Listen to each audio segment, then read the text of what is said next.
Hello class, welcome back to IS 5313 Enterprise Systems Architecture. We are in week 5 and we are going to talk about enterprise systems today.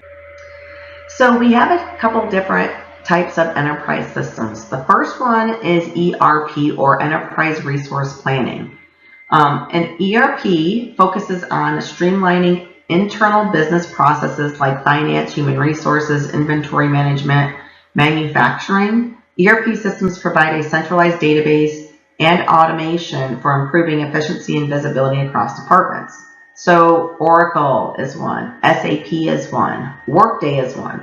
We utilize Workday where I'm at, and they look at it from, from payroll to bringing folks on board. So it really deals, and everything is around the employees in that application. In customer relationship management, the focus is managing customer interactions and relationships like sales, marketing, customer finance. So CRM systems track customer data, automate sales processes, help businesses provide better customer service. So for instance, I worked for an electric utility, and we had an application that at one point would track all the customers that had electric service. It noted their address. It noted how much sales they were having. It even noted how we can market better to them based on the type of sales that they have. And it helped when we were on the phone with them. It would help with interaction management. For instance, we could even say that, I have a white dog or what have you, right? So you could say, how is your dog doing? And, yada, yada, yada. So it helps with that interaction management. CRM systems are becoming more and more, I don't want to say complicated, but they're becoming more streamlined, and they're also becoming more self-service as well. So I could even go online. I could have logged online to this to see if I was in an active outage, or maybe I could have gone out and logged in to see, and still using that electric company example, when my power was going to be back on, right? So it's self-serving as well. And then my favorite, supply chain management.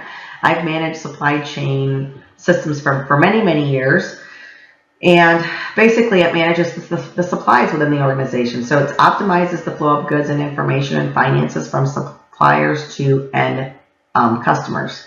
So when I worked at the hospital and I was managing supply chain management, especially when COVID hit, we were trying to get COVID supplies in, right? And so it's not just COVID, but that was one thing that was a big deal during that time frame. But getting needles and syringe bags and anything that you need, and it deals with the whole process of that. So ordering the supplies, getting them shipped in, understanding where they are within your inventory system, so you can go take from those and then take your PAR management. And PAR management might say that we need 50 syringes in the emergency room, right, at any given time. And so it was important to understand where those goods were at any location within the organization. And so supply chain management systems also manage the tracking of the inventory. And then when the inventory gets low, it can auto order.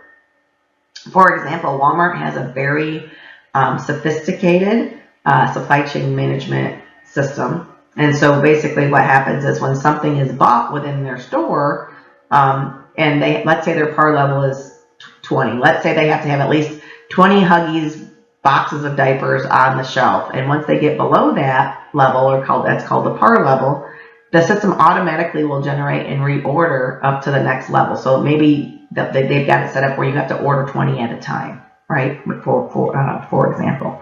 So those are the 3 types of enterprise systems, and I hope this helps. Bye-bye now.